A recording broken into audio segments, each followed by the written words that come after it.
साथियों नमस्कार। आज हम यहाँ घूमने आए हैं भटनेर दुर्ग हनुमानगढ़। राजस्थान के इतिहास में बहुत महत्वपूर्ण स्थान रखता है।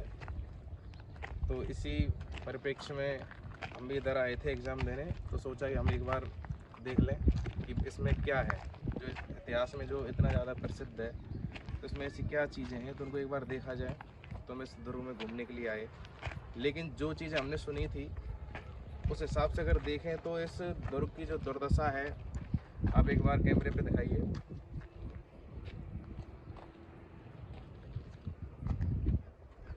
इस दुर्ग की जो दुर्दशा है उसे देखकर ऐसा कुछ लगता नहीं है कि जो जैसा स्थान इसका इतिहास में है वैसा मतलब कोई सरकार है या फिर यहाँ की जो लोकल बॉडी है वो इसका कोई ऐसा ख्याल रख पा रही है। तो इसके इतिहास के बारे में मैं कुछ आपको बताना चाहूँगा, जो किसी भी एग्ज़ाम की दृष्टि से या फिर आप कोई भी लोकल जानकारी आप रखना चाहते हो इतिहास के बारे में तो आपके लिए बहुत इम्पोर्टेंट रहेगा। भटनेर दुर्ग भारत का अपने राजस्थान का सबसे पुराना किला माना जाता है। भटनेर दुर्ग सबसे पुराना किला माना जाता है। इसका निर्माण 3वीं शताब्दी में हुआ था, 295 ईस्वी समथिंग इसको बताते हैं। और ये राजा भूपत सिंह भाटी थे, भाटी राजा, यादव वंश जो जैसलमेर से रिलेटेड है वहाँ के राजा थे। तो उन्होंने इस दुर्ग का निर्माण करवाया था। इस दुर्ग ने काफ़ी आक्रमण झेले। इसको उत्तरी सीमा का प्रहरी भी कहते हैं। इसका रीज़न है क्योंकि भारत की जो उत्तरी सीमा है, जो दिल्ली जो साम्राज्य हुआ करता था, सल्तनत थी, उसकी सीमा और जो लाहौर मुल्तान वाले जो साम्राज्य था पाकिस्तान, जो फिलहाल पाकिस्तान में है, उस दोनों की सीमा यहाँ पर मिलती थी। तो इसलिए उत्तरी सीमा पर ये बना हुआ था, इसलिए इम्पोर्टेंट था। जैसे उधर से कोई भी अगर आक्रमणकारी इधर आ रहा है दिल्ली सल्तनत पर कब्जा करने के लिए या फिर हमला करने के लिए, तो सबसे पहले उनको इन दुर्गों को जीतना होता था। एक दुर्ग सिरसा में है, सिरसा हरियाणा में, एक बठिंडा में है और एक ये 3 दुर्ग इसी प्रकार के बने हुए थे। एक तरीके के इनको मैसेंजर चौकी भी कह सकते थे कि अगर एक दुर्ग पे हमला हो रहा है तो अगर इस दुर्ग को हमने जीत लिया तो दूसरे तक वो मैसेज नहीं पहुंच सके और उनकी सारी कनेक्टिविटी ख़त्म हो जाए। तो इस प्रकार के कुछ हुआ करता था। 1001 में महमूद गजनवी ने इस पर आक्रमण किया, ठीक है, उसने खूब कत्लेआम मचाया। उसके बाद 1398 में तैमूर लंग ने इसको जीता।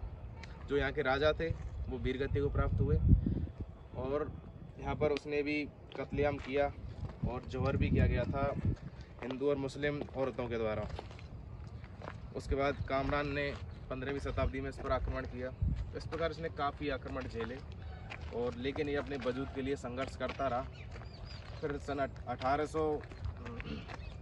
18वीं शताब्दी में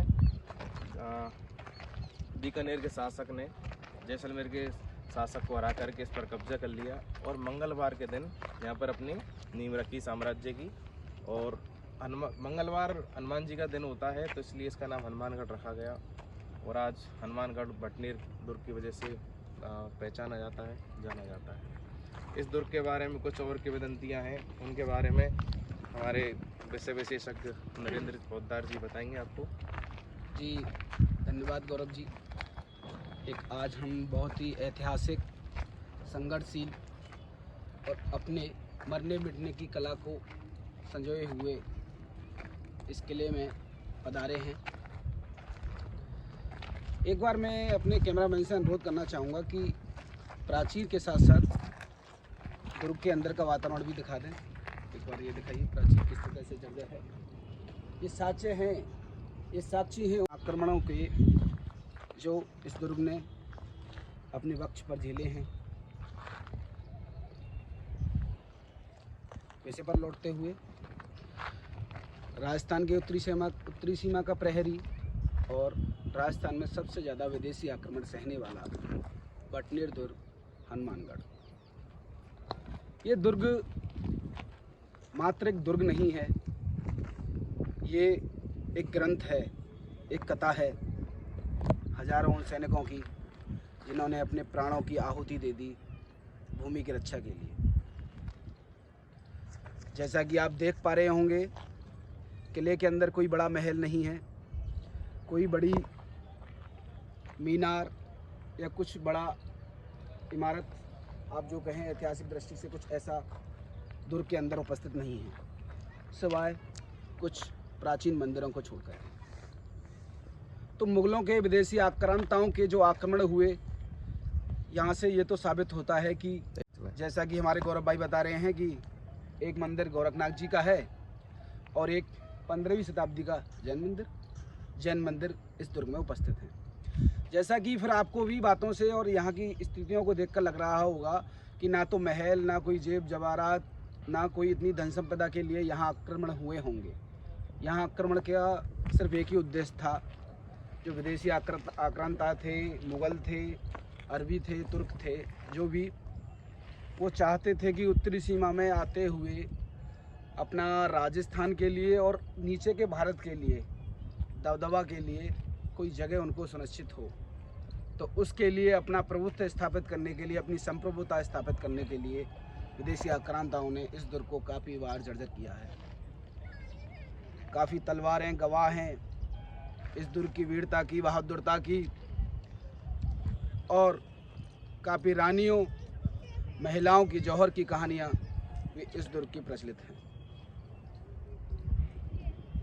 बटनेर दुर्ग काफ़ी दुर्गों से हटकर माना जाता है, लगभग सबसे प्राचीन कहें तो इसमें कोई दो राय की बात नहीं है।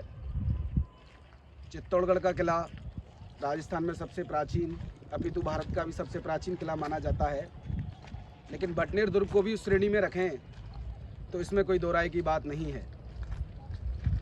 राजा भूपत वाटी द्वारा निर्मित यह किला अपनी वीरता, अपनी संप्रभुता के लिए जाना जाता है। यहाँ की प्राचीरें जो चीख चीख के बोल रही हैं, चीख चीख के गवाह दे रही हैं कि इन्होंने कितने आक्रमण, कितने दर्द, कितने तोप के गोलों को अपने वक्ष स्थल पर सहन किया है।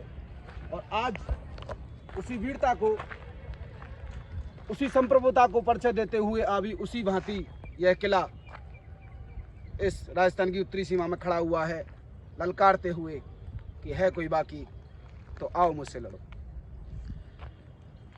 और सरकार के लिए संदेश?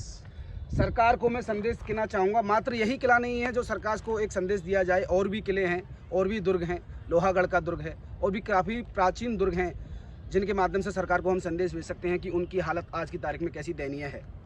उन दयनीय स्थितियों को हमारे पूर्वजों ने, हमारे शासकों ने, हमारे राजाओं ने, महाराजाओं ने उन परिस्थितियों को झेला, विदेशी आक्रांता को झेला। उन किलों में रहकर, वो किले मात्र किले नहीं थे, हमारी आज़ादी के, हमारी संप्रभुता के एक स्थल थे, एक स्मारक हैं। तो इनको सरकार का दायित्व बनता है, साथ ही साथ हम लोगों का भी दायित्व बनता है कि इनको संजो कर रखें, इनकी यादों को, इनके इतिहास। सिर्फ इनसे हमारा इतिहास ही नहीं जुड़ा हुआ है, आग जो हमारी आने वाली पीढ़ियाँ हैं वो भी हमारे इतिहास से प्रेरित हों।